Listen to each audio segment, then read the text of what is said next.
Nós estamos de volta com o Jornal Cidade Notícia. Hoje eu recebo o advogado Francis Saldanha Franco. O nosso assunto de hoje é a declaração de nulidade matrimonial na Igreja Católica. Nós vamos dar sequência nesse assunto que nós conversamos há 2 meses atrás. Doutor Francis Saldanha Franco, seja muito bem-vindo ao Jornal Cidade Notícia.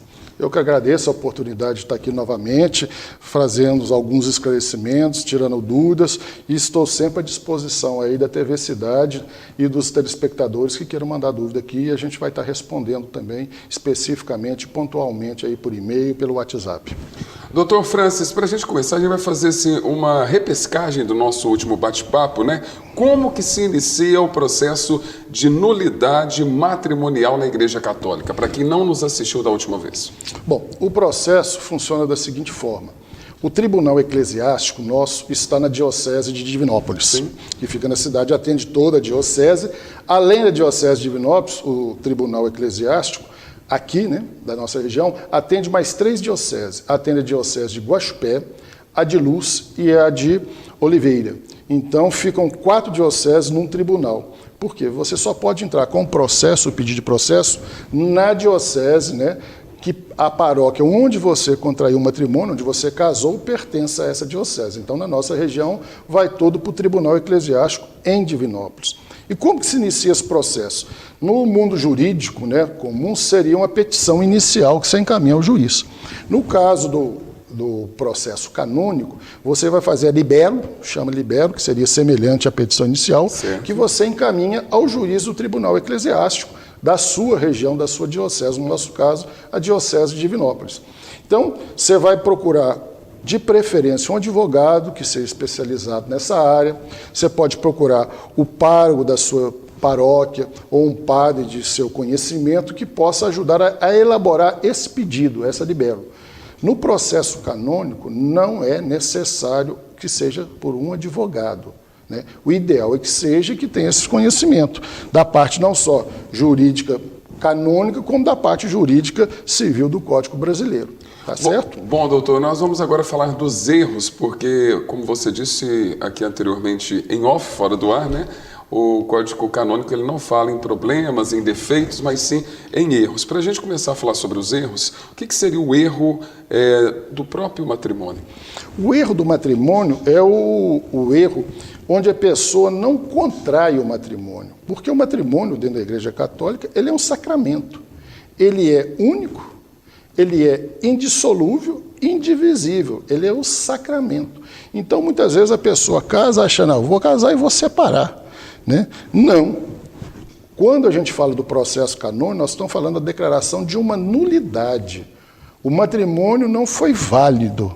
Você não está cancelando o matrimônio, você está falando que na sua concepção no início, ele não foi válido. Então você declara a nulidade dele. Seria, a grosso modo, vou falar assim para o pessoal que está nos assistindo entender, aquele casamento, aconteceu a cerimônia, mas de fato o que está escrito ali na lei da Igreja Católica, que define aquilo como matrimônio, como um casamento, não ocorreu. Foi tudo, desculpa, o que eu vou dizer, uma farsa, seria isso? Sim, podemos falar dessa forma. Por quê? Nós sabemos que você faz o seu juramento, né, perante a noiva ou o noivo e perante a Deus. Né? O padre ou o ministro está ali simplesmente para representar. Sim. Você vai falar o quê? Que é pela vida toda, que ele é indissolúvel o seu casamento, que ele é um único. A partir do momento que se casa, homem e mulher passa a ser uma só carne. Está escrito isso tanto na Bíblia quanto no Código Canônico. E que isso não pode ser dissolvido, isso não pode ser separado. Então, este é o princípio do casamento. Os noivos têm que ter este conhecimento. Se ocorre, né, esse desconhecimento ou se casam sem pensar nisso, ele pode ser declarado nulo na sua concepção. Agora, outro erro para a gente dar sequência aqui aos erros do matrimônio seria o da identidade da pessoa. Gostaria que o senhor explicasse o que seria esse erro de identidade de pessoa que muitas pessoas acabam confundindo. O erro da identidade, são 2 exemplos básicos. O primeiro, né, é que José casa com Maria, tá certo? Sim. Só que José é Joaquim. Ele apresentou um documento falso, uma identidade falsa, ou a mesma coisa. né? Você queria casar com Maria e casou com Joana. Então, um erro de identidade, que é um problema de crime também no mundo civil, Sim. por falsidade ideológica, e que pode ocorrer durante o casamento católico. Você apresenta toda a documentação que você não é. Então, seria um erro, né, que dá também a mesma situação no mundo civil, porque a identidade é falsa. Outra coisa que as pessoas confundem muito, a gente estava até comentando aqui em off antes da gravação do quadro, é com relação à qualidade das pessoas. As pessoas muitas das vezes gostam de enumerar as qualidades que o fulano ou que a fulana tem. Mas no caso não é isso, né, doutor Francis Saldanha Franco? A coisa não é bem assim. Por exemplo, na identidade, só para a gente depois chegar na qualidade, você tem situações que você casa com uma pessoa achando que ela tem uma certa situação, uma posição social, que ela tem, vamos falar, posses, Sim. que ela tem uma situação financeira boa, que ela é prendada, né, que o marido é muito educado e tudo. A partir do momento pós-casamento, você vê que a identidade não é aquela. Igual você comentou, era uma farsa também. Sim. Na forma. Muitas vezes não é só na identidade civil, mas na identidade moral e comportamental. Que aí vai ter o segundo erro, que é o erro da qualidade. Tá? Onde você vai pensar em termos da personalidade da pessoa, que não é aquela que você conheceu, que durante o namoro, o noivado, você conviveu com aquela pessoa. A gente pode dizer que foi criado um personagem, que a gente vê muito hoje se comentando aí nas redes sociais, fulano de tal criou um personagem para namorar comigo, para me encantar, para me ludibriar. Seria isso? Seria isso, quer dizer, o que ele conheceu é totalmente diferente da realidade. Não é a mesma identidade da pessoa. E aí você pega no termos da qualidade da pessoa. Você foi ludibriado, vamos dizer assim, Sim. né? Que era... E hoje acontece isso muito na rede social, como você falou. Você vê lá o casal, sorrisos, passeios e coisa. Hora que casa que vai viver uma realidade... São pessoas que têm um comportamento totalmente diferente daquele apresentado. A pessoa se transforma, doutor, seria isso?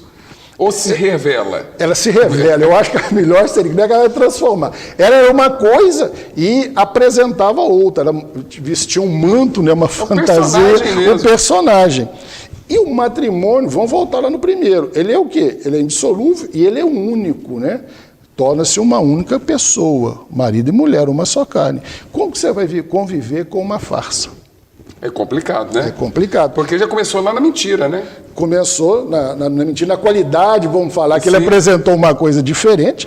Vejam bem, isso é muito difícil também de ser analisado, né? Durante o processo, precisa-se ter provas, testemunhas, documentos para comprovar que ocorreu, né, essa mudança, ou se revelou o que era, para ter aí condições de ter nulidade. O nosso tempo já está ficando esgotado, mas só para a gente encerrar o nosso bate-papo de hoje, que é um bate-papo valioso, a gente vai conversando, vai surgindo outras dúvidas, né? Mais um erro, que é o erro doloso sobre a nulidade matrimonial. O que seria esse erro doloso, doutor? O erro doloso é quando a pessoa é enganada propositalmente, né? Eu, por exemplo, eu tenho uma doença grave, vamos falar um HIV, e eu escondo isso dolosamente. É diferente da qualidade que nós falamos anterior, que a pessoa muda a pessoa. Aqui não, aqui é um erro mesmo de dolo. Eu quero prejudicar, eu escondi isto. Eu tenho um filho fora do casamento, antes do meu casamento. Eu não contei isso para o meu parceiro, para minha noiva, alguma coisa desse tipo. Eu escondi dolosamente. Ou você já teve uma união anterior, muitas vezes não documentada nenhum casamento, mas você teve uma relação estável e você esconde. Então isso é o dolo, né? Você está usando de má fé para enganar o seu cônjuge. E isso também, voltamos lá no princípio, não é o que prevê o sacramento do matrimônio. Então, cabe aí, sendo provado, sendo documentado, a nulidade do matrimônio. O senhor disse no início do nosso bate-papo que não é necessário um advogado para entrar com a libélula, né? Para poder entrar com essa nulidade. Mas, muitas das vezes, é necessário que um profissional dessa área, que tenha essa formação aí do direito canônico, possa acompanhar essa pessoa que está buscando a nulidade do matrimônio para ela poder saber o que é necessário e saber como agir, né, doutor? Sim.